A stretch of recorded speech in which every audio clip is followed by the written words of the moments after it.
Lucía nunca había creído en el amor a primera vista, lo consideraba una invención de las películas románticas que a veces veía por las noches en su pequeño apartamento, arropada con una vieja manta. Era maestra de primaria, acostumbrada a la previsibilidad de sus días, a que la vida transcurriera de forma tranquila y ordenada, sin sobresaltos ni sorpresas. Cada mañana se levantaba a las 6, se preparaba café en su diminuta cocina donde apenas cabía una mesa para dos, aunque no había una segunda persona en su vida desde hacía muchos años. Su sueldo alcanzaba para un alquiler modesto, comida y salidas ocasionales al cine con sus amigas. No se quejaba, porque había aprendido a encontrar alegría en las cosas simples, en los dibujos que sus alumnos le regalaban después de clase, en el aroma del pan fresco de la panadería de la esquina, en el silencio de las mañanas de domingo cuando podía permitirse dormir un poco más. Pero aquella tarde de octubre, cuando entró en una librería de la calle principal, algo cambió dentro de ella, como si alguien hubiera girado una llave invisible en la cerradura de su corazón. Lucía buscaba un libro de poemas para la biblioteca escolar, caminaba entre los estantes, pasando los dedos por los lomos de los libros, disfrutando de ese olor especial a papel y tinta de imprenta. Se estiró para alcanzar un tomo en el estante superior, se puso de puntillas, y en ese momento otra mano se posó sobre el mismo libro. Lucía se sobresaltó, se volvió y se encontró con la mirada de un hombre que estaba a su lado y la observaba con una sonrisa que le provocó una dulce presión bajo las costillas. Mateo era alto, de cabello oscuro, con ojos color café intenso, y cuando sonreía, aparecían pequeñas arrugas en las comisuras que hacían su rostro increíblemente vivo y cálido. No retiró la mano del libro, simplemente seguía mirando a Lucía como si la viera por primera y última vez al mismo tiempo, como si quisiera memorizar cada rasgo de su rostro. Parece que tenemos el mismo gusto por la poesía, dijo en voz baja, con un timbre grave y aterciopelado. Lucía sintió cómo se le encendían las mejillas y retiró la mano con rapidez, avergonzada por aquella cercanía repentina. Tómelo, por favor, murmuró bajando la mirada. Pero Mateo negó con la cabeza y su sonrisa se volvió aún más sincera. No, insisto en que lo lleves tú. Sacó el libro del estante y se lo tendió, sus dedos volvieron a rozarse por un instante que le dejó a Lucía sin aliento. Pero con una condición, que me permitas invitarte a un café y contarte por qué este poemario merece ser leído en voz alta al atardecer. Lucía quiso negarse, porque no estaba acostumbrada a conocer gente así de manera espontánea, porque siempre había sido prudente y racional. Pero algo en su mirada la hizo asentir sin entender bien por qué. Fueron a un pequeño café frente a la librería, se sentaron junto a la ventana y Mateo pidió 2 capuchinos sin preguntarle qué quería, pero por alguna razón a ella no le molestó aquella seguridad. Él empezó a hablar de poesía, de libros, de cómo las palabras pueden cambiar la realidad, y Lucía lo escuchaba fascinada no tanto por lo que decía sino por cómo lo decía, con pasión, con los ojos brillantes, con gestos que dibujaban cuadros invisibles en el aire. Cuando el camarero trajo la cuenta, Lucía se sorprendió al ver que ya era de noche y que habían pasado 3 horas que parecieron 3 minutos. Mateo insistió en pagar y la acompañó hasta la parada del autobús. Antes de que ella subiera, tomó su mano y la acercó a sus labios, rozando suavemente sus dedos en un gesto anticuado que hizo que el corazón de Lucía latiera tan fuerte que temió que él pudiera oírlo. ¿Puedo volver a verte?, preguntó.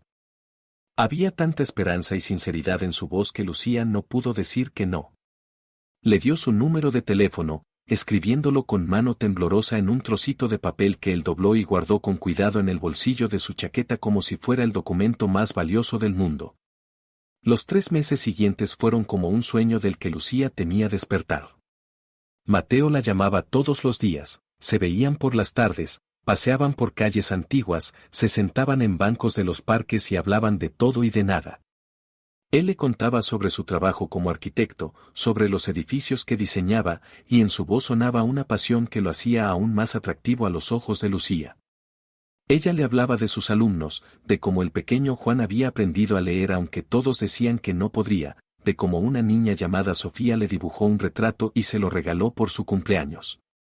Mateo la escuchaba con tal atención como si fueran las historias más importantes del mundo, y Lucía sentía que, por primera vez en su vida, alguien la veía de verdad, no solo como una maestra con sueldo modesto, sino como una persona con sueños, con alma, con valor. Pero Mateo casi no hablaba de su familia, y Lucía notaba cómo cambiaba de tema cada vez que ella preguntaba por sus padres. No insistía, porque todos tienen derecho a sus secretos y porque temía romper el frágil mundo que estaban construyendo juntos. Mateo era tierno y atento, recordaba todo lo que ella decía, incluso detalles, que le gustaba el té de jazmín, que su color favorito era el azul profundo como el cielo nocturno, que soñaba con visitar París algún día. Le regalaba té de jazmín en cajas bonitas, le llevaba flores azules, y una vez le obsequió un libro sobre París con fotografías que quitaban el aliento. En el tercer mes de su relación, mientras estaban sentados en un banco junto al río viendo cómo el sol teñía el agua de dorado, Mateo se quedó callado a mitad de una frase. Lucía se volvió hacia él, preocupada por aquel silencio repentino. Él miraba el agua con expresión seria, incluso triste. Ella puso su mano sobre la de él, intentando entender qué ocurría. Lucía, necesito decirte algo, empezó lentamente, con tensión en la voz. No he sido del todo sincero contigo. No en mis sentimientos, en eso soy honesto al 100%. Pero mi familia. Se quedó en silencio, y Lucía apretó su mano para mostrarle que estaba lista para escuchar. Mateo respiró hondo y la miró buscando apoyo en sus ojos. Mi familia. Son personas influyentes, con mucho dinero y muchas conexiones. No te lo dije por qué. Porque por primera vez en mi vida conocí a una mujer que me ve solo como Mateo, no como un apellido, ni una cuenta bancaria, ni contactos. Me mirabas como a una persona, y eso era tan valioso, tan importante para mí, que temía arruinarlo.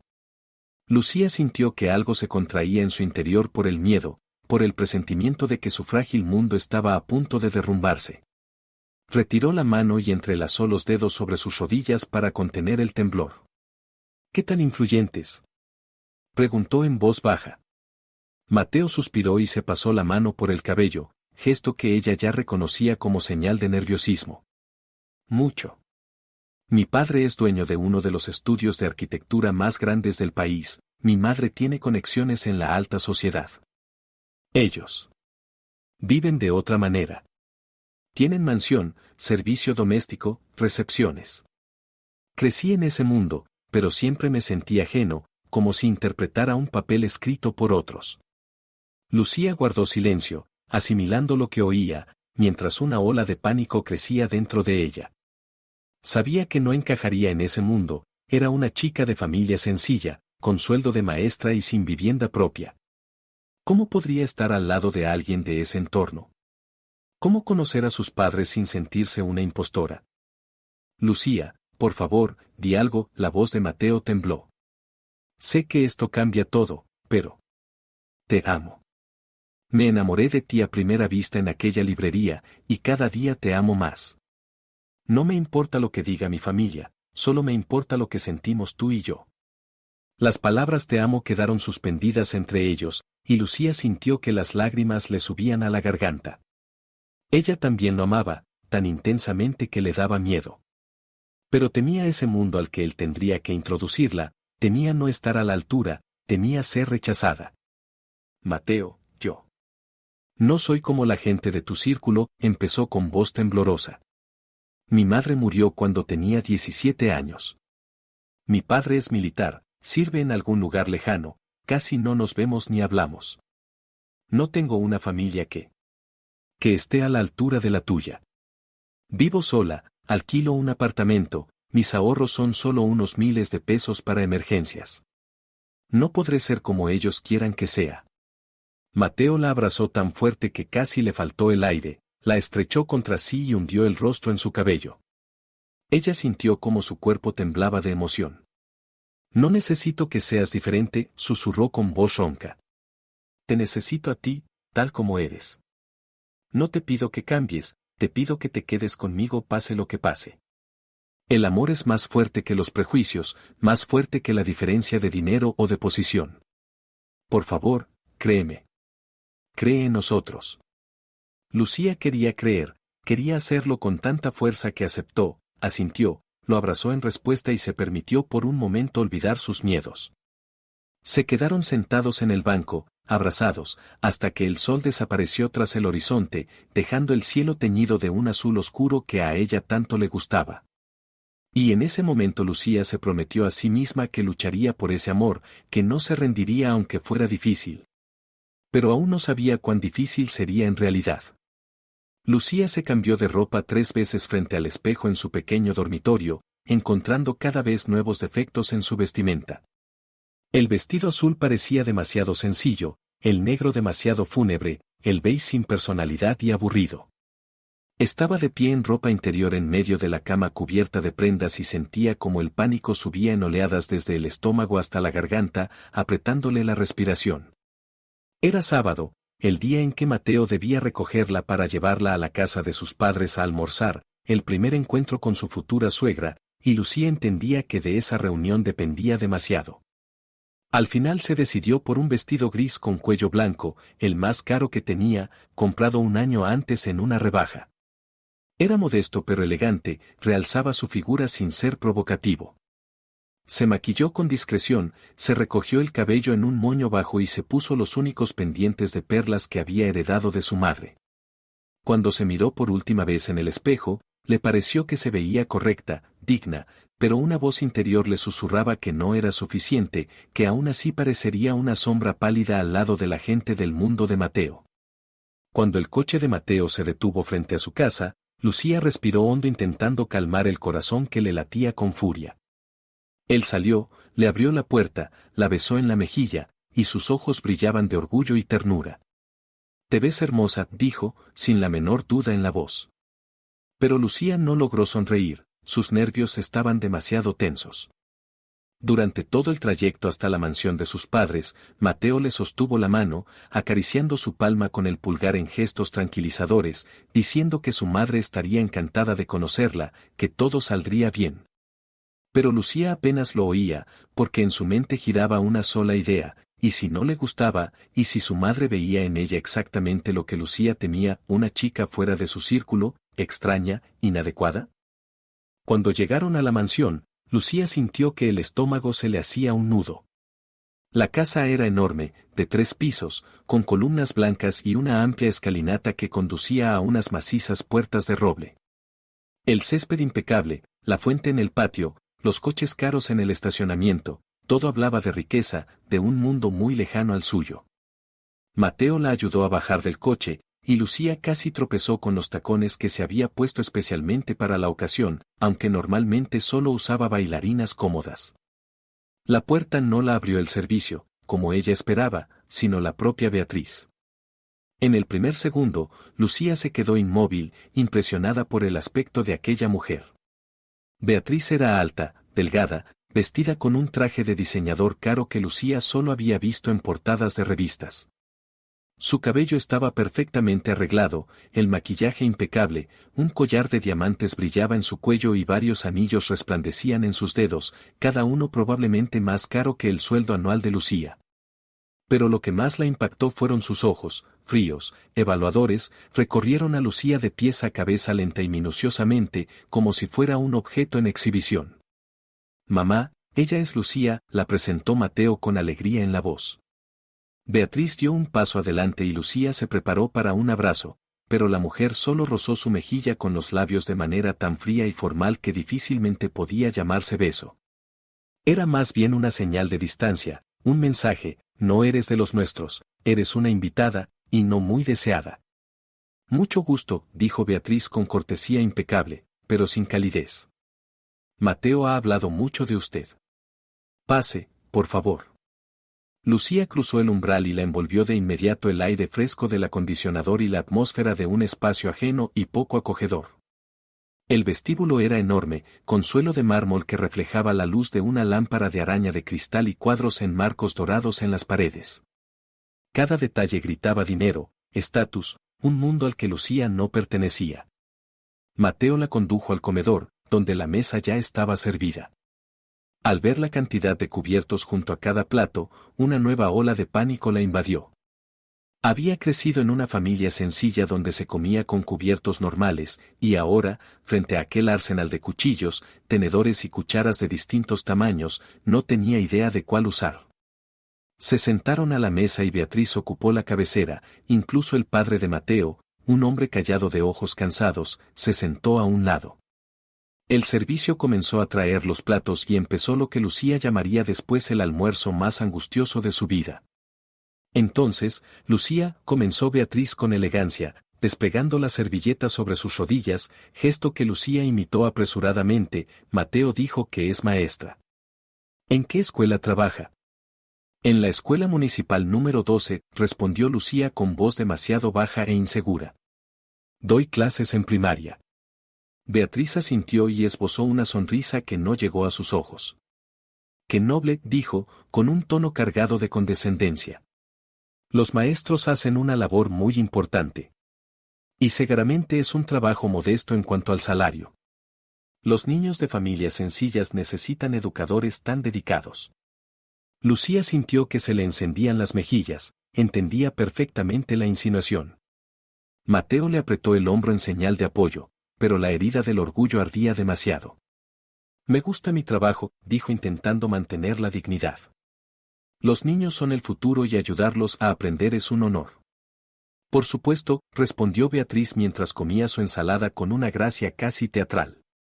¿Y dónde vive, querida? Mateo mencionó que en el centro. Alquilo un apartamento en el barrio Santa Rosa, contestó Lucía, notando cómo las cejas de Beatriz se alzaban levemente. ¿Alquila? A su edad ya sería hora de tener vivienda propia, ¿no cree? Dijo Beatriz antes de beber agua de una copa de cristal. Claro, con el sueldo de maestra es difícil ahorrar para un piso. Tal vez sus padres podrían ayudarla. Y ahí fue donde Beatriz dio el golpe que Lucía recordaría siempre. Sabía exactamente dónde dolía. Mateo comentó que su madre falleció, continuó con una voz que fingía compasión. Debió de ser duro para usted. ¿Y su padre? ¿No puede ayudarla económicamente? Lucía tragó el nudo en la garganta, conteniendo las lágrimas. Mi padre es militar, dijo con la voz temblorosa. Sirve lejos, nos vemos poco. Él tiene su propia vida. Entiendo, asintió Beatriz, y en ese entiendo había veneno. Entonces ni siquiera su padre la visita. Es triste cuando la propia sangre se aparta. Debe de haber razones. Mateo intervino con tensión en la voz. Mamá, es un tema personal.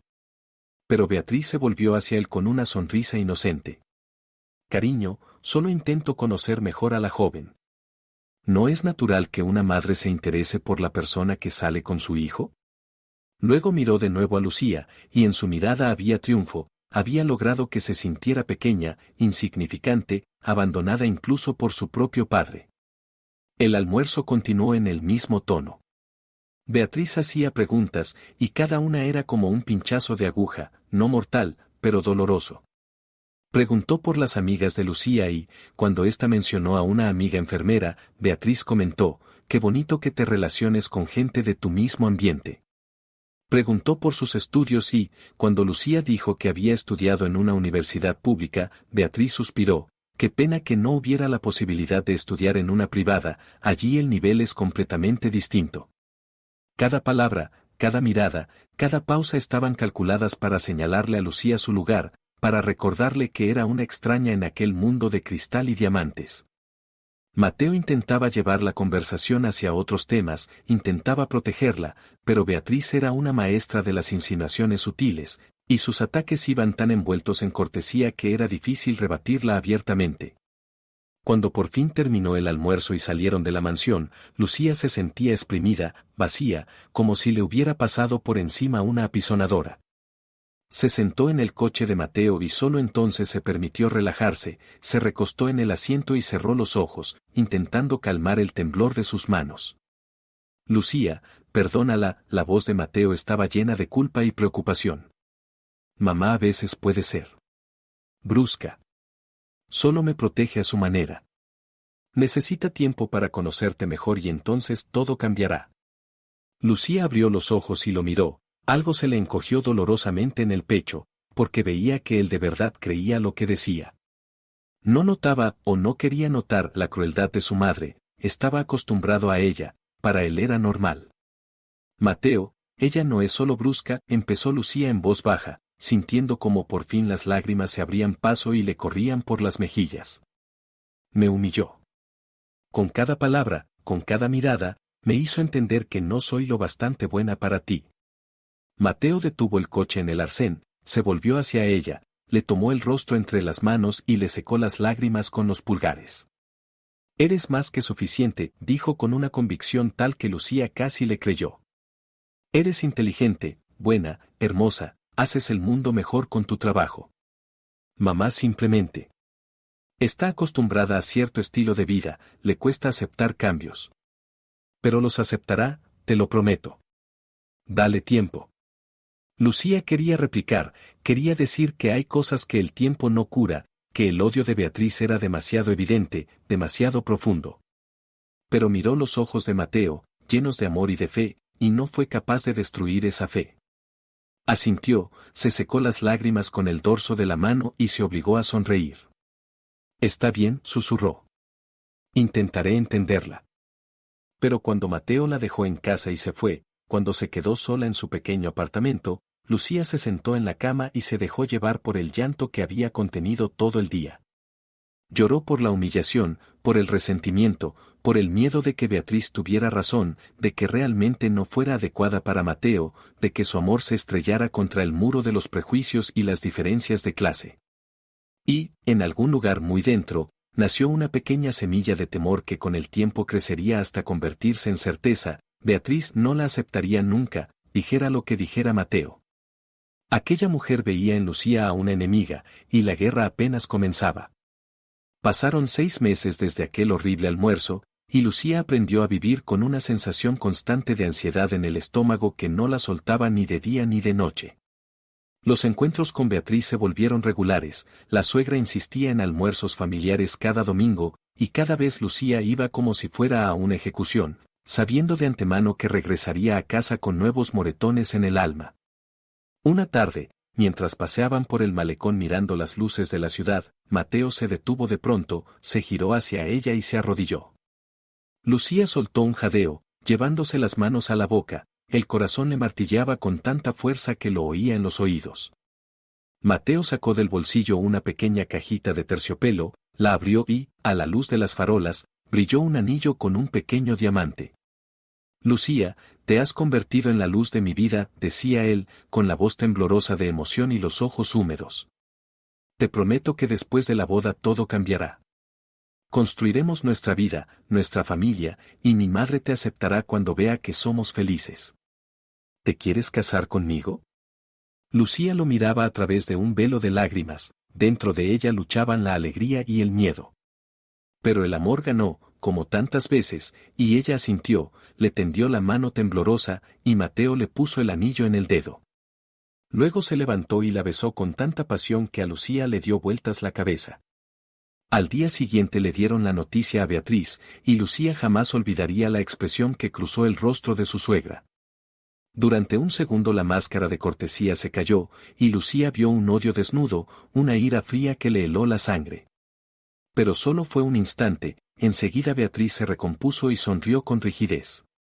¡Qué noticia tan maravillosa!, dijo con voz melosa, en la que Lucía percibió la falsedad. Por supuesto, ayudaré con la organización de la boda. Tengo experiencia, contactos, conozco los mejores restaurantes. Confíen en mí, queridos. Y comenzó lo que Lucía después llamaría el periodo más tortuoso de su vida. Beatriz tomó el control de los preparativos de la boda, y aquello se convirtió en su nuevo campo de batalla, donde podía humillar a la futura nuera a diario bajo el disfraz de la preocupación. El primer golpe fue contra las damas de honor. Lucía invitó a sus 2 mejores amigas, Rocío, enfermera, y Paula, bibliotecaria. Beatriz las miró como si fueran el servicio que se hubiera colado por error en el salón. «¡Qué chicas tan simpáticas!», dijo con tono lento, repasando su ropa sencilla. «Necesitarán vestidos. Lucía, querida, supongo que no tienes presupuesto para vestir a tus amigas con atuendos decentes. Buscaremos algo barato, pero presentable. No podemos permitir que en las fotos parezcan. Bueno, ya me entiendes. Rocío y Paula se miraron, y Lucía vio la ofensa en sus ojos, pero se quedaron calladas por ella, y eso hizo la humillación aún más dolorosa. Una semana después, Beatriz invitó a Lucía a almorzar con sus amigas en un club de campo. Lucía pidió permiso en el trabajo, se puso lo mejor que tenía, un traje beige. Cuando llegó, la invadió esa sensación conocida de no pertenecer. Las mujeres estaban sentadas en una mesa en la terraza, todas con vestidos de diseñador, manicuras impecables y bolsos caros.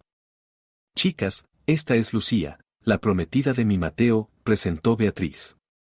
Lucía es maestra, trabaja con niños de familias sencillas. Una profesión tan abnegada. La conversación pasó enseguida a temas en los que Lucía no podía participar, las últimas colecciones de marcas, viajes a resorts, novedades en joyería. Una de las amigas de Beatriz, una mujer de ojos grises y fríos, se volvió hacia Lucía con una sonrisa de depredadora. «Lucía, ¿dónde compras la ropa? Me he fijado en tu traje, es tan práctico». Lucía sintió que se le subía el calor a las mejillas. Beatriz se adelantó a su respuesta: «Oh, Lucía es una chica muy ahorrativa, prefiere tiendas asequibles. Con el sueldo de maestra no se puede derrochar, ¿verdad, querida? Pero eso está bien, ella sabe valorar el dinero, no como nosotras, las mimadas». Las mujeres rieron, y en aquella risa había un desprecio ligero que hizo que Lucía se sintiera como un insecto bajo el microscopio. Se quedó todo el almuerzo tragándose la humillación junto con platos carísimos cuyo sabor ni siquiera percibía. Un mes después, Beatriz invitó a Lucía para hablar de los detalles de la boda. Cuando Lucía llegó, su suegra la recibió con una caja en las manos. «Te compré un regalo, querida», dijo Beatriz, tendiéndosela. Lucía la abrió y encontró un collar, bonito a primera vista, pero enseguida notó la ligereza del metal barato, vio las piedras falsas. Era bisutería, y Lucía sabía que en casa de Beatriz había una caja fuerte con diamantes auténticos. «Pensé que esto encajaría mejor con tu estilo», continuó Beatriz, y en la palabra estilo había veneno. «Las joyas de verdad requieren cierta posición. En cambio esto puedes llevarlo a diario, sin miedo a perderlo». Lucía tomó el collar y dio las gracias, porque no le quedaban fuerzas para discutir. Y cuando volvió a casa lo guardó en el cajón del fondo como recordatorio de su condición de segunda categoría. Pero lo peor eran los comentarios sobre su padre. Beatriz volvía a ese tema una y otra vez. «Lucía, querida, ¿tu padre vendrá a la boda?», preguntaba durante otro almuerzo, con una preocupación falsa. «¿O vuelve a estar demasiado ocupado para dedicarle tiempo a su única hija?». «Está destinado lejos, casi no nos vemos», respondía Lucía, procurando mantener la voz serena. «Qué triste», suspiraba Beatriz. «Un padre que no se interesa por la vida de su hija. Tal vez le recuerdas a tu madre y le duele. O simplemente nunca fue un buen padre. ¿De qué otra manera se explica que te haya dejado sola en este mundo?». Mateo intervenía, le pedía a su madre que no hablara de eso, pero Beatriz solo sonreía con inocencia, como diciendo que únicamente intentaba comprender, que no pretendía nada malo. ¿Y Mateo? Mateo no lo veía, o no quería verlo. Cuando Lucía intentaba hablar con él sobre el comportamiento de su madre, él le acariciaba el pelo y decía que era demasiado sensible, que su madre era así, brusca, pero no mala, que era su carácter y había que acostumbrarse. No notaba cómo su madre destruía metódicamente la seguridad de Lucía en sí misma. O no quería notarlo, porque reconocer la crueldad de su madre significaría elegir, y Mateo no estaba listo para esa elección. Y Lucía aguantaba, porque lo amaba, porque esperaba que después de la boda todo cambiara.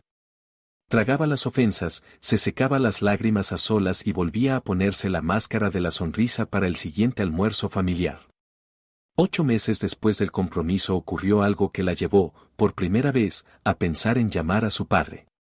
No había hablado con el general Alberto en medio año, su última conversación había sido breve, ella le contó lo del compromiso y él la felicitó con contención. Pero aquella noche, cuando estaba acostada después de un día especialmente duro, cuando Beatriz, delante de invitados, la llamó una dulce simplona que se esfuerza tanto por encajar en nuestra familia Lucía no lo soportó.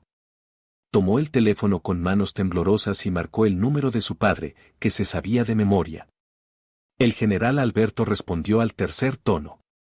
Su voz sonaba alerta, eran las 2 de la madrugada. ¿Lucía? ¿Qué pasó? En su voz hubo preocupación, y algo se rompió dentro de ella, rompió a llorar. Papá. Sollozó, y esa palabra sonó como una súplica. Papá, me está costando tanto. Habla, ordenó el general con ese tono de mando que siempre la hacía sentirse protegida. ¿Qué está pasando? Y Lucía le contó. No todo, pero lo suficiente, Mateo, la boda, la suegra que le hacía la vida insoportable. Las palabras salían en torrente, y el general Alberto escuchaba en silencio, haciendo de vez en cuando preguntas breves. Lucía, voy a ir, dijo por fin, con dureza. Te llevaré al altar como debe hacerlo un padre. Y hablaré con esa mujer. No, papá, no hace falta, se asustó Lucía. Tengo que arreglármela sola. Soy adulta, es mi vida. Yo solo. Necesitaba desahogarme. El general Alberto suspiró, y en ese suspiro se oía el dolor de un padre que quiere proteger a su hija, pero respeta su decisión. Está bien, aceptó lentamente. Pero que te quede claro, si pasa algo, si se vuelve realmente insoportable, yo estaré cerca. Siempre. Eres mi hija y no voy a permitir que nadie te haga daño. Gracias, papá, susurró Lucía, secándose las lágrimas. Voy a poder. Después de la boda todo se arreglará. Pero el general Alberto no estaba tan seguro. Tras esa llamada no pudo dormir hasta el amanecer y al alba telefoneó a un viejo compañero de inteligencia. Necesito información sobre la familia Velázquez, dijo, seco. Todo lo que puedas encontrar. Negocios, contactos, reputación. Y especialmente sobre una mujer llamada Beatriz Velázquez. No se lo contó a su hija, pero desde ese día el general Alberto empezó a prepararse. Sentía que su Lucía iba a necesitar protección, y cuando llegara el momento, él estaría listo. 3 semanas antes de la boda, Lucía hizo algo que para ella fue un acto de resistencia silenciosa. Gastó todos sus ahorros, cada peso guardado durante años, en el vestido de novia. Era lo único que podía decidir por sí misma, sin la intervención de Beatriz. Lo eligió en un salón modesto de su barrio, y cuando se puso aquel vestido, sintió que algo encajaba dentro de ella. Era sencillo, sin adornos de más, pero elegante, con un corpiño de encaje y una falda fluida. Al mirarse al espejo, por un segundo se olvidó de todos sus miedos y se vio como Mateo quería verla, hermosa, digna, amada. Se tomó una foto y se la envió a Mateo. Él respondió al minuto, la voz le temblaba de admiración. Lucía, estás increíble. Vas a ser la novia más hermosa del mundo. Pero 2 días después Beatriz llamó para anunciar que asumiría por completo la organización del banquete. Querida Lucía, entiendo que tienes un presupuesto limitado, dijo con voz dulce. No puedes permitirte una celebración a la altura de los invitados de Mateo. Ya reservé el salón en el club de campo, 300 invitados. Por parte de la novia será más modesto, al fin y al cabo solo podrás invitar a colegas y a un par de amigas. Pero no importa, los invitados principales serán los nuestros. Lucía colgó con las manos temblorosas. 300 invitados, de los cuales ella conocía a 15. Una boda en la que sería una extraña. Llamó a Mateo, pero él solo se rió, mamá quiere lo mejor. Se hace cargo de los gastos, eso es genial. No te lo tomes tan a pecho. 3 días antes de la ceremonia se hizo el ensayo en el restaurante. Lucía llegó con su vestido de novia, el organizador insistió en comprobar cómo se veía en el salón. Cuando entró en el banquete, decorado con flores blancas, por un momento se olvidó de todo y simplemente se maravilló con la belleza. De pronto, las puertas se abrieron y entró Beatriz con una taza de café en la mano. En su rostro bailaba una sonrisa que heló a Lucía por dentro. Lucía, querida, ya estás aquí, canturreó, caminando directo hacia ella. Y con el vestido. Déjame verte. Se acercó, la recorrió de arriba abajo. ¡Qué vestido tan Lindo, alargó Beatriz, y en la palabra lindo se notaba el desprecio. Sencillito, claro, pero te queda bien. No todas necesitan cristales Swarovski y encaje francés, ¿verdad? Lucía apretó los puños para contener las lágrimas. Había comprado ese vestido con sus últimos ahorros, para ella era perfecto. Gracias, logró decir. Me gusta mi vestido. Beatriz esbozó una sonrisa burlona y dio un paso más, sosteniendo la taza. Lucía miró esa taza como hipnotizada, sintiendo como el corazón se le aceleraba. Ten cuidado, querida, dijo Beatriz en voz baja. Con un vestido así es fácil tropezar, mancharse. Sería una pena que pasara algo justo antes de la boda.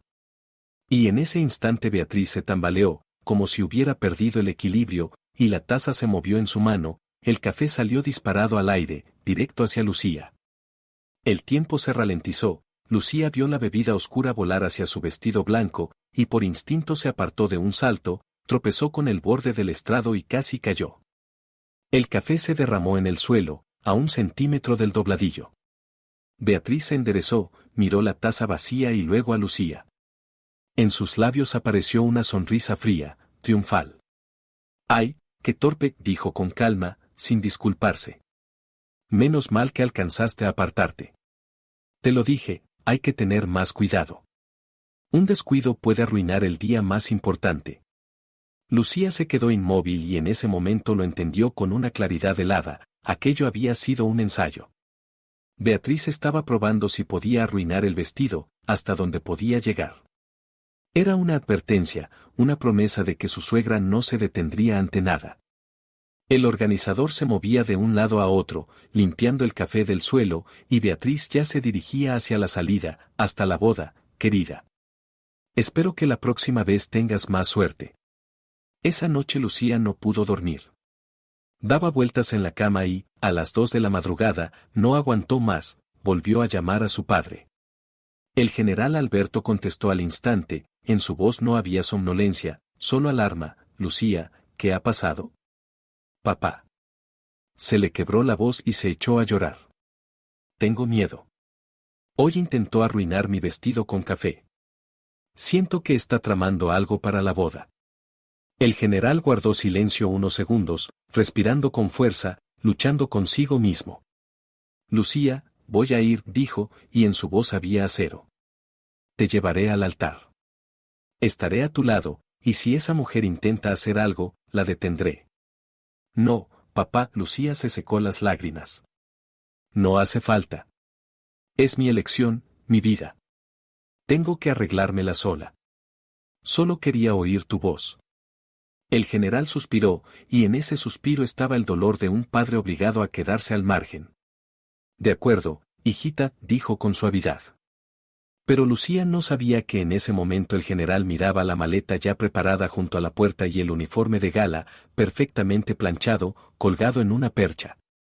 Pero si cambias de idea, solo dímelo. Llego a tiempo. Tras la llamada, el general Alberto marcó el número de su ayudante. Capitán, prepare el coche, ordenó, seco. En 3 días salimos. Uniforme de gala, con todas las condecoraciones. Vamos a la boda. Pero mi general, la señorita Lucía dijo que no hace falta. Mi hija cree que puede con esto sola, lo interrumpió el general, implacable. Pero yo conozco a gente como esa Beatriz. No se detienen hasta romper a quien consideran débil. No intervendré si todo sale bien.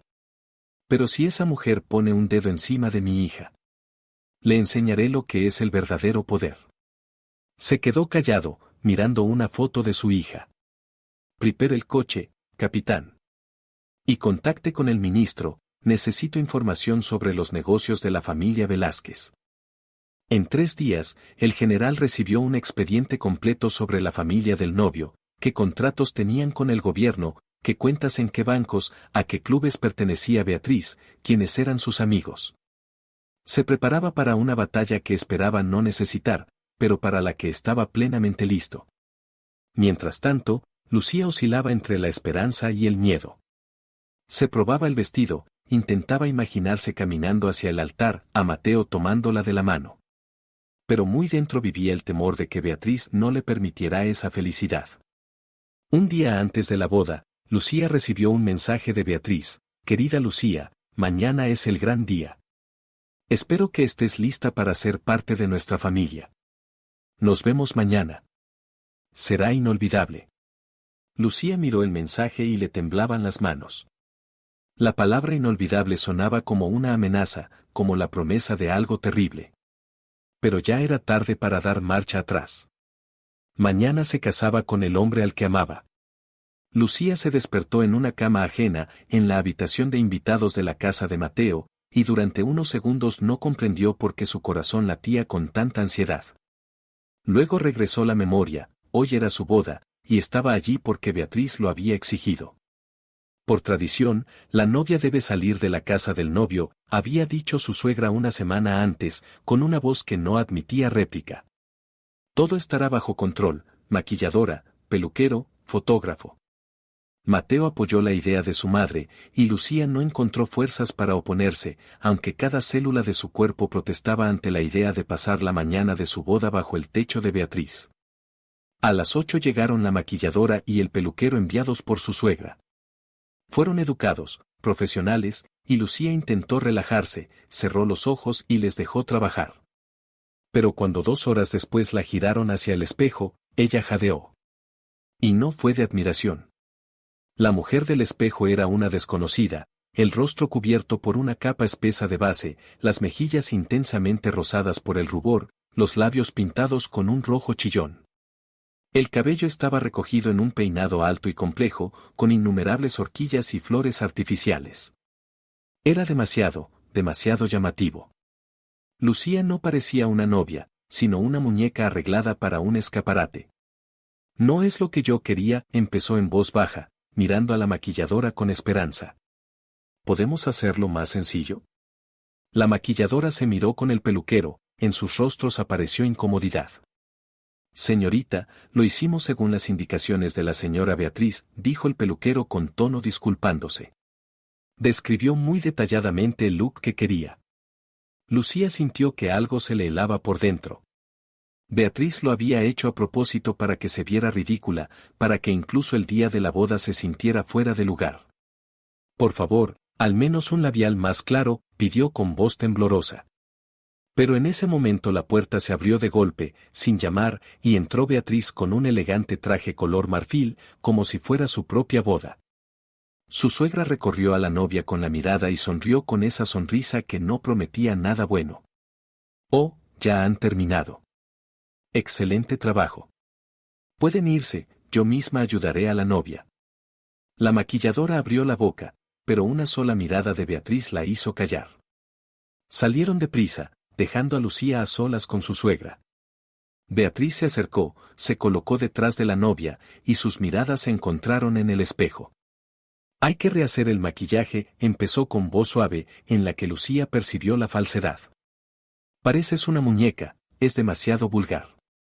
Sacó una toallita, la humedeció y comenzó a borrar el labial de los labios de Lucía con movimientos bruscos y duros, más parecidos a un castigo que a una ayuda.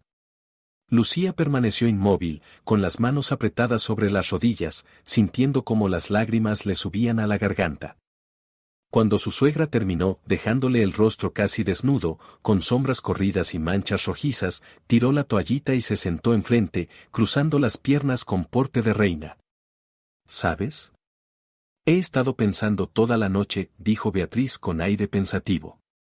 «En ti, en mi hijo, en lo que vendrá después». Lucía guardó silencio, mirando su reflejo desechó. «Eres una buena chica, Lucía», continuó Beatriz sin una pizca de sinceridad. «Buena, honesta. Serás una maestra maravillosa para los hijos de otros.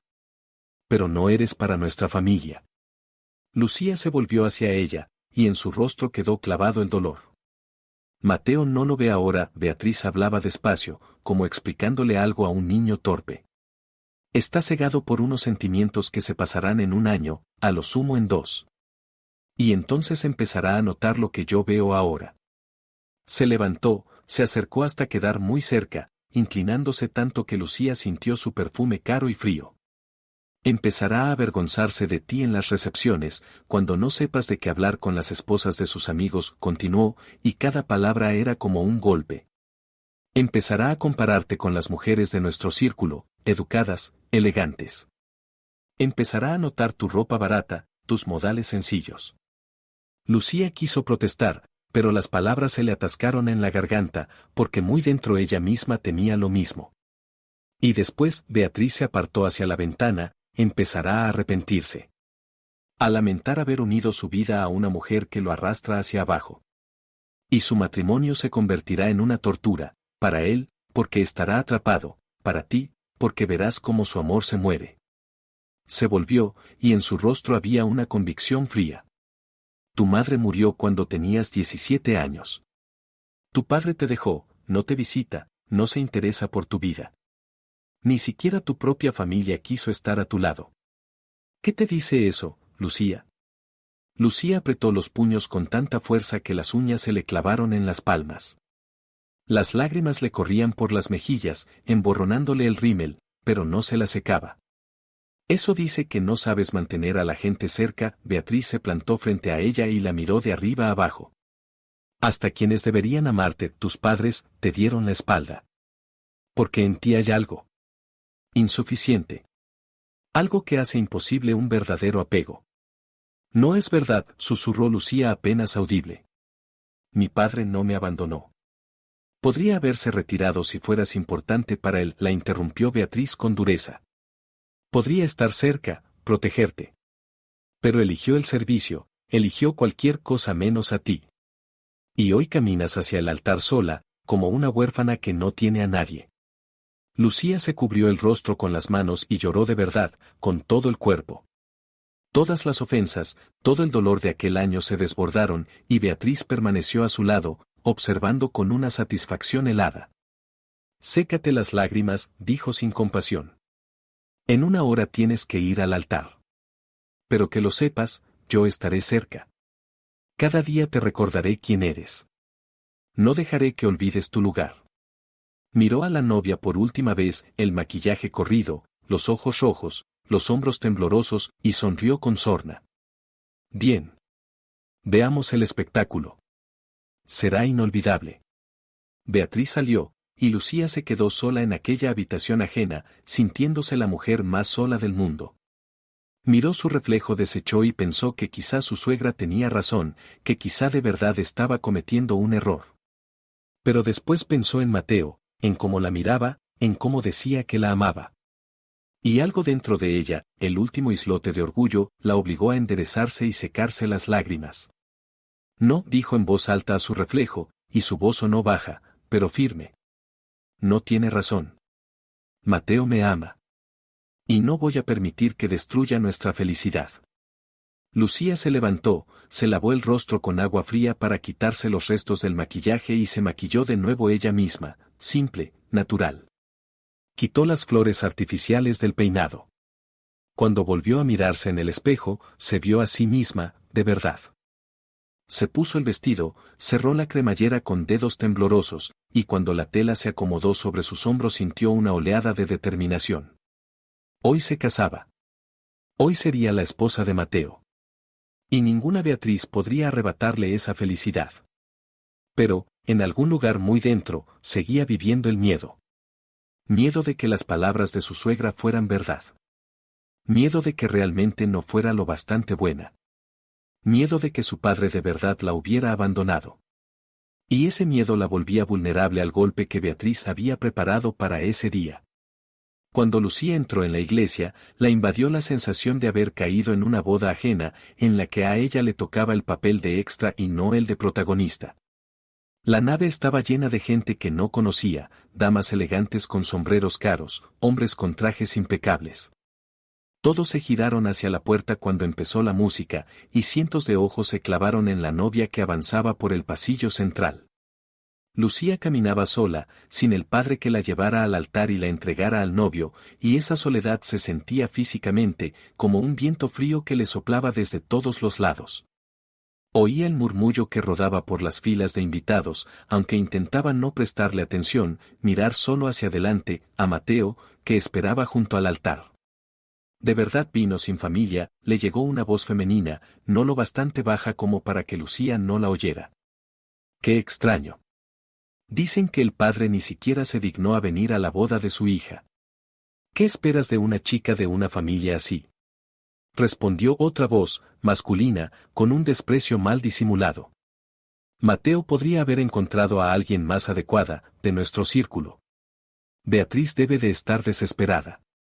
Lucía apretó el ramo con tanta fuerza que los tallos casi se partieron, pero siguió caminando, paso a paso, por el pasillo interminable entre hileras de desconocidos hostiles.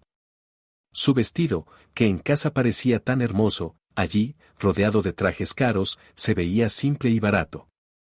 Sentía como aquellas miradas la evaluaban, la sopesaban y la encontraban insuficiente. Pero entonces levantó la vista y se encontró con los ojos de Mateo, y durante unos segundos el mundo desapareció, se disolvió, dejando solo a los dos. Él estaba junto al altar con un traje oscuro, y en su rostro había una expresión, una mezcla de admiración, amor y algo más que Lucía no supo nombrar, que le aceleró el corazón. La miraba como si fuera la mujer más hermosa del mundo, como si toda aquella gente no existiera y solo importara a ella. Cuando por fin Lucía llegó al altar, Mateo le tendió la mano para ayudarla a subir el escalón. Sus dedos estaban cálidos, firmes, y en ese contacto había tanta seguridad, tanto apoyo, que Lucía sintió que una parte del miedo retrocedía, dejando sitio a la esperanza. Él se inclinó hacia su oído y susurró, tan bajo que solo ella lo oyó: «Estás preciosa. La novia más hermosa del mundo». El sacerdote comenzó la ceremonia, su voz retumbaba en la iglesia pronunciando palabras antiguas sobre amor, fidelidad y la unión de dos almas. Lucía escuchaba, repetía unos votos que le parecían solemnes y aterradores a la vez, porque prometía estar con ese hombre toda la vida, pasara lo que pasara, pese a Beatriz, pese a todos los obstáculos. ¿Prometes amarlo en la riqueza y en la pobreza, en la alegría y en la tristeza, en la salud y en la enfermedad, hasta que la muerte los separe?», preguntó el sacerdote. Lucía miró a Mateo a los ojos, buscando allí la respuesta a sus dudas. «Lo prometo», dijo, y su voz tembló de emoción, pero sonó lo bastante fuerte para que todos la oyeran. Y en ese instante de verdad creyó lo que decía, creyó que su amor era más fuerte que cualquier problema. Mateo le puso el anillo en el dedo, ella le puso el anillo a él. El sacerdote los declaró marido y mujer y permitió al novio besar a la novia. Mateo la atrajo hacia sí y la besó con tanta ternura, con tanto cuidado, que a Lucía se le cortó la respiración, y por un momento, un instante breve y precioso, fue completamente feliz. Los invitados aplaudieron, pero en esos aplausos no había alegría sincera, más bien un cumplimiento cortés del ritual. Lucía y Mateo recorrieron de nuevo el pasillo, ya como esposos, y al pasar por la primera fila, donde estaba sentada Beatriz, Lucía alcanzó a ver de reojo su expresión. Sonreía, aplaudía como todos, pero sus ojos estaban fríos, llenos de un odio tan intenso que a Lucía se le heló la espalda. En el salón de banquetes del club de campo todo era perfecto, manteles blancos, copas de cristal, cubertería de plata, enormes ramos de flores en cada mesa. Beatriz se había esforzado por crear una impresión de lujo y gusto impecable. Los invitados tomaban asiento, y Lucía veía como, del lado de la novia, 3 mesas modestas donde se sentaban sus colegas de la escuela y sus 2 amigas se perdían frente a las 10 mesas de los invitados del novio. Los recién casados ocuparon su lugar en la mesa principal, y los camareros empezaron a servir bebidas y aperitivos, todo seguía el guión ensayado de una recepción cara. Lucía intentaba sonreír, responder a las felicitaciones, pero se sentía una actriz en una obra ajena que no conoce sus líneas. Empezaron los brindis. Los amigos de Mateo se iban levantando con las copas y pronunciaban discursos educados, pero algo contenidos, sin verdadero calor. Uno de ellos, un hombre de mediana edad con un traje caro, habló de cuánto tiempo conocía a Mateo, de cómo habían estudiado juntos en un colegio privado, de cómo habían ido juntos de vacaciones a resorts. Mateo siempre estaba rodeado de chicas preciosas, dijo, y en la sala se oyó una risa. Recuerdo a Isabel, la hija del embajador, tan elegante. Y a Clara, de la familia Mendoza, ¿te acuerdas, Mateo? Pero tú elegiste otro camino. Un camino inesperado. Impulsivo, podríamos decir. La palabra impulsivo sonó como una sentencia, como una insinuación de que ese matrimonio era un error, una decisión precipitada de la que habría que arrepentirse. Mateo no captó el doble sentido, solo sonrió y asintió, sosteniendo la mano de Lucía. Pero ella sí lo notó, lo sintió como una punzada, y algo dentro se le apretó dolorosamente. Otros invitados siguieron con el mismo tema, recordaban a antiguas novias de Mateo, todas de buenas familias, todas con nombres y contactos, y cada mención sonaba como un recordatorio de que Lucía no era de su mundo, de que era una intrusa. Luego llegó el turno de Beatriz. Su suegra se levantó con la copa en la mano y la sala se silenció al instante, todos sabían que diría algo importante, todos esperaban su discurso. Beatriz estaba en su elemento, reina en su propio baile, disfrutando de la atención mientras recorría lentamente a los invitados con la mirada antes de hablar. Queridos amigos, comenzó, con una voz melodiosa, agradable, perfectamente controlada. Hoy es un día especial. Mi hijo, mi único y querido Mateo, ha encontrado a su compañera de vida. Hizo una pausa y miró a Lucía con una sonrisa que no llegó a sus ojos. Lucía es tan distinta de todas las chicas que conocimos antes, continuó Beatriz, y en esa frase hubo una doble intención que todos en la sala captaron. No es de nuestro círculo, no se crió en nuestras tradiciones, no comparte nuestras costumbres. Pero quizá precisamente ahí esté su encanto, una mirada fresca, una perspectiva nueva. Lucía apretó la servilleta en sus rodillas con tanta fuerza que la tela se arrugó entre sus dedos. Oía cada insinuación, cada pinchazo oculto en esos supuestos halagos. Ella le enseñará a Mateo a valorar las cosas sencillas. Beatriz alzó un poco la voz, y se oyó una risita en la sala. Aquello que para nosotros es habitual y cotidiano, para Lucía será lujo. Le mostrará cómo viven otros, quienes no tienen los privilegios que nosotros damos por sentados. Mateo apretó la mano de Lucía en un gesto de ánimo, sin comprender que su madre estaba humillando públicamente a su esposa, escondiéndose tras palabras bonitas. Lucía creció sin familia, sin el apoyo que todos aquí tenemos, continuó Beatriz, destruyéndola metódicamente ante los ojos de todos. Su madre murió temprano, su padre. Bueno, su padre prefirió no participar en su vida. Pero eso la hizo fuerte, independiente. Es sorprendente que haya logrado elevarse hasta un nivel como para estar aquí, entre nosotros. En esa última frase había tanto veneno que varios invitados se miraron con incomodidad, conscientes de que se estaban cruzando límites. Pero Beatriz no se detuvo. Les deseo felicidad, concluyó, alzando la copa. Que el amor de Mateo sea lo bastante fuerte para superar todas las diferencias, todos los obstáculos que inevitablemente surgirán. Que él no se arrepienta de su elección dentro de 1 año, o 2, o 5. Por los recién casados. Por los recién casados.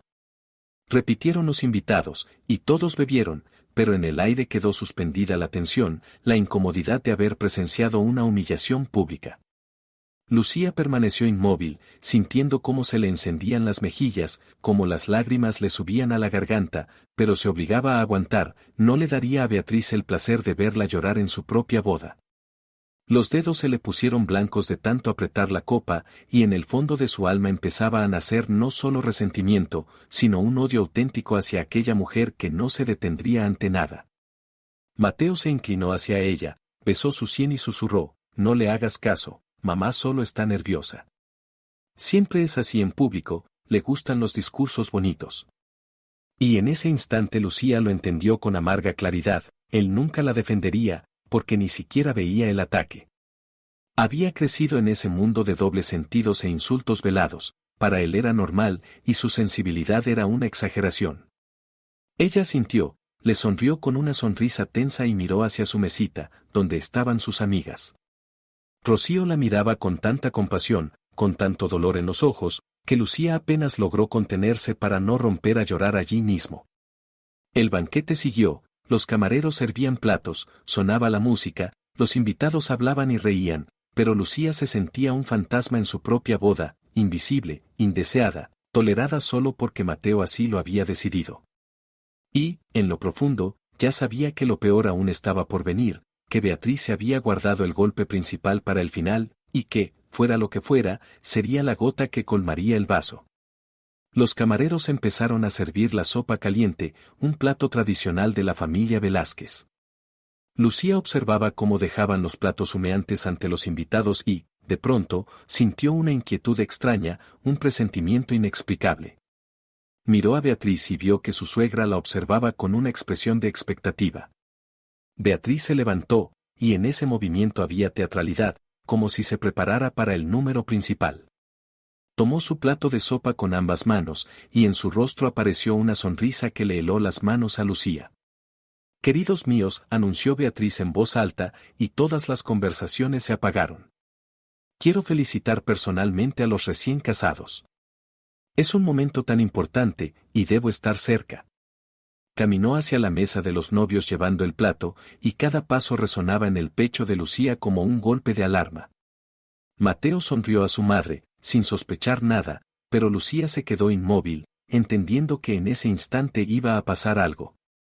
Beatriz se acercó hasta quedar encima de ella, se inclinó como si fuera a abrazar a su nuera. Lucía sintió el olor de su perfume y oyó un susurro que solo ella alcanzó a escuchar: «Te lo advertí, querida. Te dije que supieras cuál es tu lugar». Y al segundo siguiente Beatriz tropezó, se tambaleó, y el plato de sopa caliente se volcó directamente sobre el vestido blanco de Lucía. El líquido anaranjado se derramó sobre la tela, le quemó la piel, se extendió en una mancha enorme, convirtiendo el vestido precioso en un trapo arruinado. Lucía se puso de pie de golpe con un grito de dolor y shock, tirando la silla, llevándose las manos al pecho. El tiempo se congeló. Toda la sala quedó paralizada en un silencio absoluto.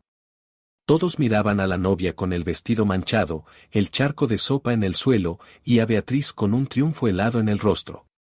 Un segundo de silencio y luego Beatriz habló, y su voz resonó en la sala, cargada de odio: «Conoce tu lugar, muerta de hambre». Las palabras cayeron como piedras, y toda la sala exhaló un jadeo de horror. Mateo se quedó inmóvil, con la boca entreabierta. Los invitados se miraban. Y Beatriz continuó, dejando escapar toda la rabia acumulada. ¿Creíste que la boda te convertiría en una de nosotras? Vas a seguir siendo nadie para siempre. Una chica de los barrios bajos que se coló en nuestra casa. Lucía estaba de pie, con las lágrimas mezclándose con las gotas de sopa en sus mejillas. El vestido, por el que había gastado todos sus ahorros, se había convertido en un trapo sucio. Su dignidad había sido pisoteada en público. «Tu vestido es barato, tu vida es barata, tú eres barata». Seguía Beatriz, saboreándolo. «Nunca serás digna de mi hijo». Por fin Mateo encontró voz e intentó levantarse, pero las palabras se le quedaron atascadas en la garganta. Lucía lo miró a través de las lágrimas, suplicando ayuda con la mirada, pero él solo estaba allí, pálido, desorientado, incapaz de defender a su esposa. Beatriz se volvió hacia los invitados, lista para continuar su triunfo. En su rostro jugaba una sonrisa victoriosa, abrió la boca, pero de pronto la expresión se quedó congelada, la sonrisa desapareció y su cara se puso mortalmente pálida. Todas las cabezas se giraron hacia la entrada, y lo que vieron hizo que la sala exhalara un grito colectivo. En la puerta había un hombre con uniforme de gala de general. Alto, con la espalda recta de un militar, inmóvil. La luz de las lámparas se reflejaba en las órdenes y medallas de su pecho, en las charreteras doradas de sus hombros. Su rostro era severo, sus ojos miraban a Beatriz con una furia fría, y la suegra retrocedió instintivamente. Un susurro recorrió la sala como una ola: «Es el general Alberto Solís». Dios mío. Una leyenda. Un héroe de guerra. Asesor del presidente. Beatriz se aferraba al respaldo de una silla. Las piernas se le doblaban y en el rostro tenía escrito el terror.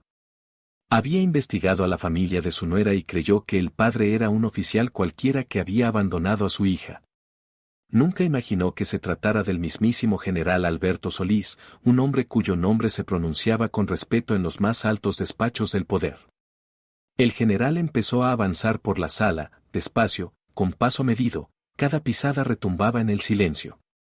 Los invitados se apartaban, los hombres inclinaban la cabeza con respeto, las mujeres bajaban la mirada. Él no miraba a nadie, su vista estaba clavada en su hija, con el vestido arruinado y el rostro empapado en lágrimas, y en esa mirada había dolor y rabia. «Papá». Se le escapó a Lucía en un susurro, la voz se le quebró. «Papá, ¿cómo?». «Yo dije que no hacía falta».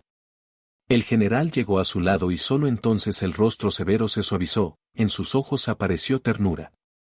Se quitó el uniforme de gala, aquel mismo en el que brillaban las condecoraciones, y cubrió con él los hombros de Lucía, ocultando el vestido estropeado. «Perdóname, hijita», dijo en voz baja, pero en el silencio todos lo oyeron. Abrazó a Lucía y la estrechó contra sí, ella rompió a llorar, hundiendo el rostro en su pecho, soltando por fin todo el dolor de aquel año.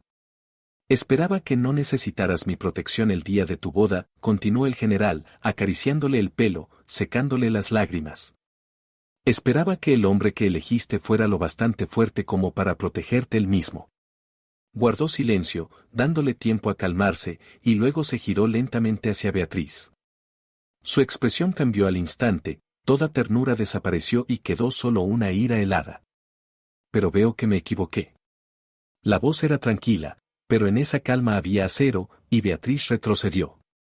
La suegra intentó recomponerse, se le dibujó una sonrisa que parecía más una mueca, y la voz le temblaba: «General Solís. Esto es un malentendido. Yo no sabía. Yo no quería». «Cállese». Una sola palabra con tal autoridad de mando que Beatriz se cayó al instante, como si se le cerrara la garganta. Se quedó allí, abriendo y cerrando la boca, y todo su brillo se evaporó, dejando solo a una mujer asustada que comprendía su error. El general recorrió la sala con la mirada y todos bajaron los ojos, incapaces de soportar su peso. Luego volvió a mirar a Beatriz, y en esa mirada había un desprecio que la hizo encogerse físicamente. «Acaba de derramar sopa sobre mi hija», dijo despacio, marcando cada palabra. «En su boda. En el día que debía ser el más feliz de su vida. La ha llamado muerta de hambre. La ha humillado públicamente ante cientos de personas». Beatriz abrió la boca, pero el general alzó la mano, y ese gesto la obligó a callar. «He escuchado. Todo este último año he escuchado», continuó, y en la sala el silencio se hizo aún más profundo. «Cada vez que mi hija me llamaba llorando después de verse con usted. Cada vez que me contaba sus humillaciones, disfrazadas de cuidado. Yo escuchaba y aguantaba, porque Lucía me pidió que no interviniera. Quería arreglársela sola». Una pausa en la que toda la sala contuvo el aliento. Pero se acabó la paciencia.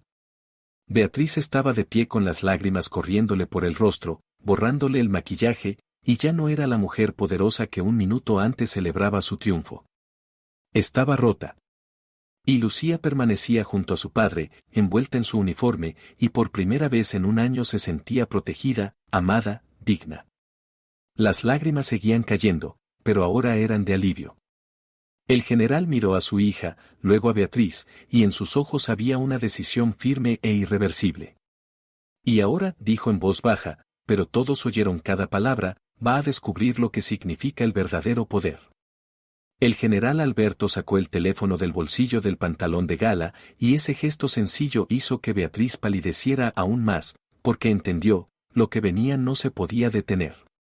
Marcó allí mismo, en la sala, ante todos los invitados, y cuando le contestaron, su voz fue serena, de negocios, la voz con la que se dan órdenes que no admiten réplica. «¿Ministro?». «Sí», habla Alberto Solís. «Necesito que cancele de inmediato todos los contratos estatales con el estudio de arquitectura Velázquez. Todos sin excepción. Inmediatamente». Hubo una pausa. Beatriz se tambaleó y se aferró a la mesa para no caer. Sabía que el 70% de sus ingresos eran encargos del Estado, proyectos de escuelas, hospitales, edificios administrativos. Sin esos contratos, el negocio se hundiría en un mes. «No me interesan los plazos ni las obligaciones», continuó el general con frialdad, mirando a Beatriz directamente, sin una pizca de compasión. «Busque otros contratistas. Tiene 24 horas para rescindir todos los acuerdos. Quiero ver los documentos mañana por la mañana». Colgó, y Beatriz soltó un jadeo, llevándose una mano al pecho. No. Eso es imposible. Es nuestro negocio. Nuestra vida. Usted no puede. Puedo, la interrumpió el general, y en esa sola palabra había tanta autoridad que Beatriz se atragantó con lo que iba a decir. El 70% de sus ingresos son contratos estatales que su familia recibía gracias a contactos. Los contactos funcionan en ambos sentidos, señora Velázquez. Ahora no tiene nada. Mateo por fin encontró la voz, dio un paso adelante, con el rostro blanco de terror. Pero ese es mi trabajo. Soy arquitecto. Yo diseño esos edificios, trabajo en ellos durante meses. Usted no puede. El general se volvió hacia su yerno y su mirada se volvió aún más fría, si eso era posible. 1 año, dijo, y su voz sonó como una sentencia. 1 año entero has visto cómo tu madre destruía a mi hija. Escuchaste las pullas, viste las lágrimas, supiste de las humillaciones. ¿Y qué hiciste? Nada. Le decías a Lucía que era demasiado sensible, que tu madre era así, que había que acostumbrarse. Mateo abrió la boca para protestar, pero el general siguió, y cada palabra era como un golpe. No protegiste a tu esposa ni una sola vez. Ni una sola vez en todo 1 año. La cobardía es la peor cualidad en un hombre que se llama a sí mismo marido. Así que ahora elige, protege a tu esposa como debiste hacer desde el principio, o lo perderás todo junto con tu madre. El general volvió a llevarse el teléfono a la oreja y marcó el siguiente número. Beatriz comprendió que aquello solo era el comienzo, que no se detendría hasta destruir todo lo que ella había construido durante años. ¿Director del banco? Sí, el general Solís. Necesito que bloquee todas las cuentas personales de Beatriz Velázquez. Sí, todas. Incluidos depósitos y cajas de seguridad. Se lo ruego. Gritó Beatriz, y la voz se le quebró en un alarido de desesperación. Cayó de rodillas allí mismo, en el suelo del salón de banquetes, ante los ojos de todos los invitados que antes la temían y respetaban. Es mi vida. Mis ahorros. Lo que guardé durante 30 años. No tiene derecho. Sí lo tengo, respondió el general, mirándola desde arriba, y en su mirada hubo un desprecio tal que Beatriz sintió que algo se rompía dentro de ella para siempre. Le dijo a mi hija: conoce tu lugar. Ahora va a conocer el suyo. Hizo otra llamada, y esa fue la más dolorosa para Beatriz, porque golpeaba algo que para ella era incluso más importante que el dinero, su posición social, el estatus del que tanto se enorgullecía.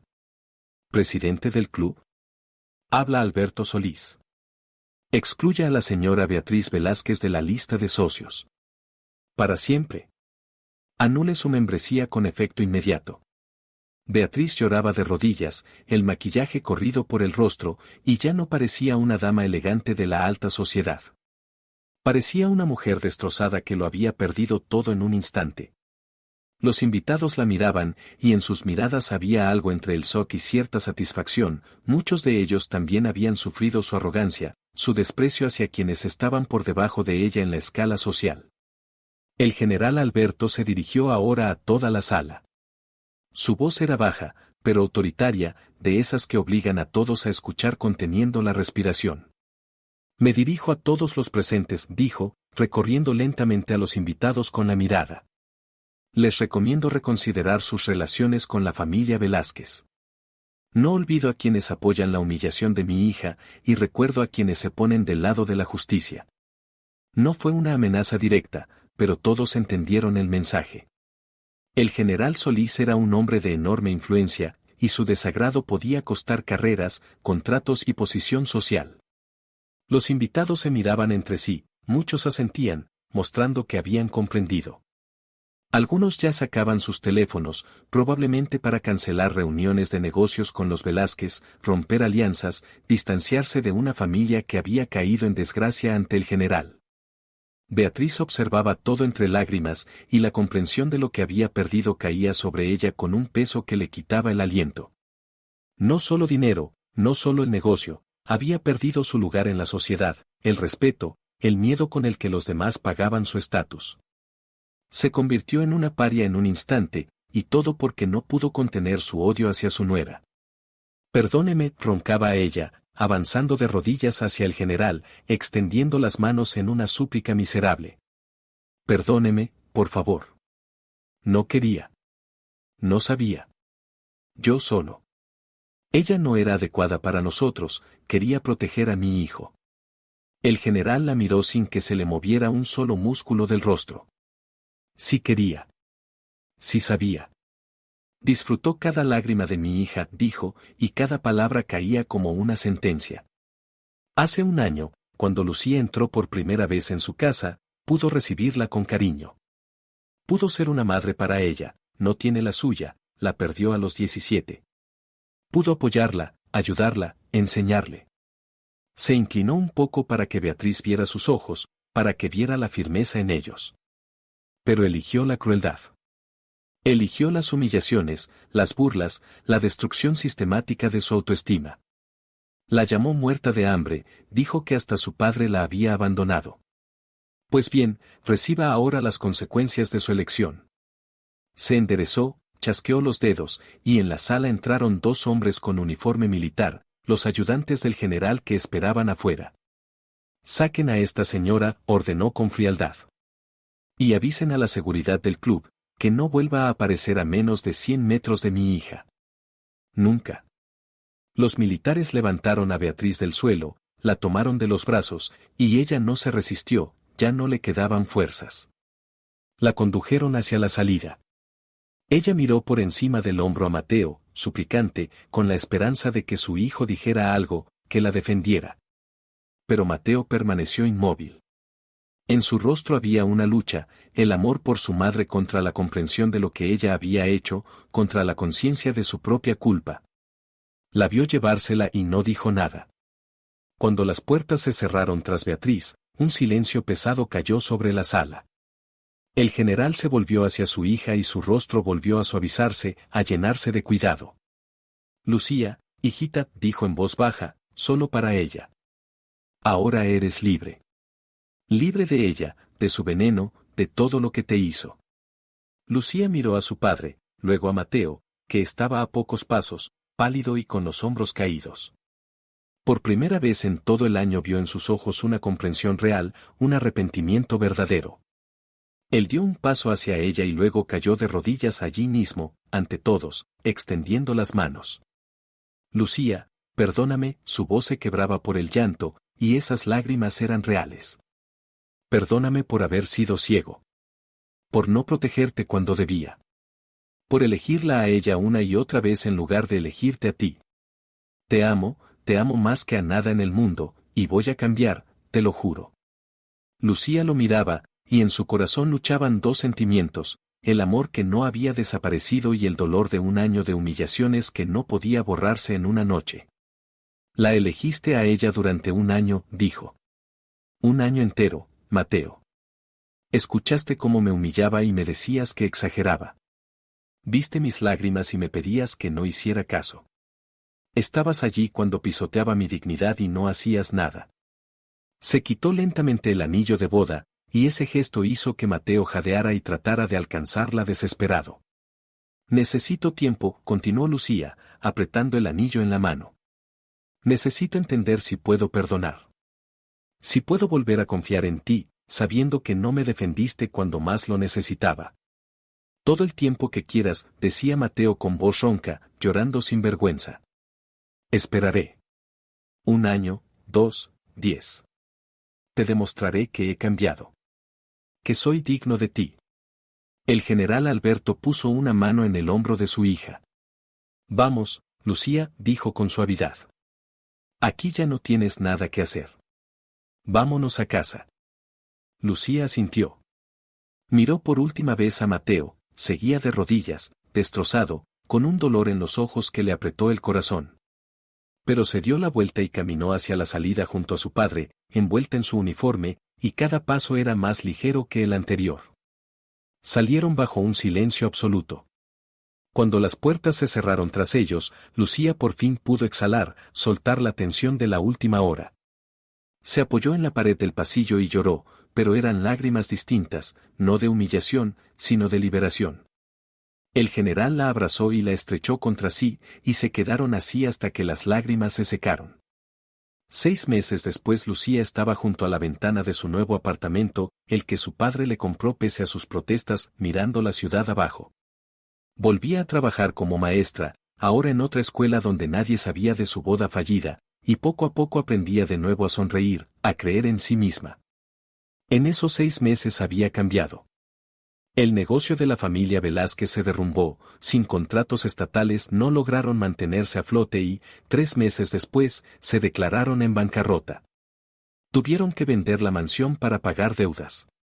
Beatriz vivía ahora en un apartamento diminuto en las afueras, sola, olvidada por todos los que antes la temían y la adulaban.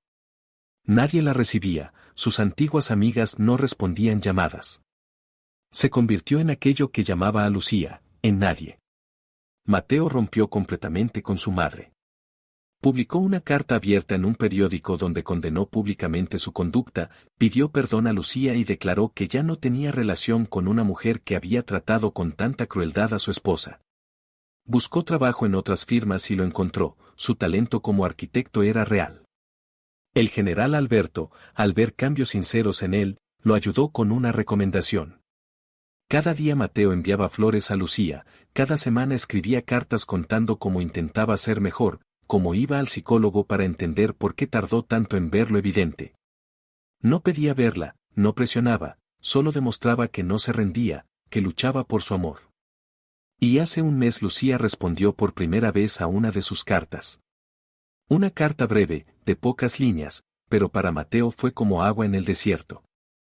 Empezaron a escribirse, despacio, con cuidado, como dos personas que aprenden a confiar otra vez. El general Alberto observaba todo esto, y cuando Lucía le pidió su opinión, él dijo, «Hija, solo tú decides. Pero veo que ese hombre realmente ha cambiado. Renunció públicamente a su madre, lo perdió todo y empezó de cero. Está demostrando su amor con hechos, no con palabras. Si sientes que puedes perdonar, perdona. Pero solo cuando estés lista». La semana pasada Lucía aceptó reunirse con Mateo. Se encontraron en el café donde habían tomado café el día en que se conocieron y hablaron durante horas. Mateo le contó cómo tomó conciencia de su culpa, cómo se avergonzaba de su ceguera, cómo cada día trabajaba en sí mismo para convertirse en un hombre digno de ella. «Entiendo si no puedes perdonarme», dijo, y en sus ojos había tanta sinceridad que Lucía sintió que algo se ablandaba en su corazón. «Pero voy a intentarlo. Te demostraré año tras año que puedes confiar en mí, que estaré a tu lado para defenderte cuando haga falta». Lucía lo escuchaba y pensaba que el amor no son solo sentimientos, sino también decisiones. La decisión de perdonar, de dar una segunda oportunidad, de creer en los cambios. Y delante de ella ya no veía al hombre indefenso que se quedó paralizado mientras su madre humillaba a su esposa, sino a otra persona, alguien que había pasado por el dolor y la culpa y había salido más fuerte. «No prometo que todo vuelva a ser como antes», dijo despacio, eligiendo las palabras. «No prometo que la confianza regrese rápido. Pero estoy dispuesta a intentarlo. Empezar de nuevo, poco a poco, paso a paso». Mateo tomó su mano, la llevó a sus labios y besó sus nudillos. Ella no retiró la mano, permitió esa cercanía que ya no la asustaba. Ahora, de pie junto a la ventana de su apartamento, Lucía sonreía mirando el ramo de lirios que Mateo le había enviado esa mañana. Se veían una vez por semana, hablaban por teléfono todos los días, y ella sentía como, lenta, muy lentamente, se iba reconstruyendo entre ellos lo que había sido destruido. Y Beatriz. A veces Lucía pensaba en ella, y en esos pensamientos no había ni triunfo ni lástima. Solo una fría satisfacción de que se hubiera hecho justicia, de que la mujer que la humilló durante un año hubiera recibido lo que merecía. Beatriz lo perdió todo, dinero, posición, respeto, a su hijo. Vivía sola en un apartamento pequeño y nadie la visitaba, porque nadie quería estar cerca de una mujer que construyó su poder humillando a los demás. Y eso, pensaba Lucía, era un final justo para alguien que no conocía la compasión. Ella, en cambio, había recuperado algo mucho más valioso que la venganza, recuperó su dignidad, recuperó la protección de un padre que creía perdido, Obtuvo una oportunidad de un amor verdadero, construido sobre la igualdad y el respeto. Y cuando, un mes después, Mateo, de rodillas en el mismo parque donde le había propuesto matrimonio la primera vez, volvió a tenderle un anillo y le preguntó si se casaría con él, Lucía miró a sus ojos y vio a un hombre que la protegería pasara lo que pasara. Sí, dijo. Y esa palabra significaba no solo aceptar el matrimonio, sino también perdón y un nuevo comienzo. Y cuando se casaron por segunda vez, una ceremonia tranquila, solo con amigos cercanos y el general Alberto llevando a su hija al altar, Beatriz no fue invitada. Y nunca lo sería. Porque hay cosas que no se perdonan. Hay límites que no se pueden cruzar. Y Lucía aprendió lo más importante, el amor propio es más importante que el deseo de agradar a quienes nunca te aceptarán.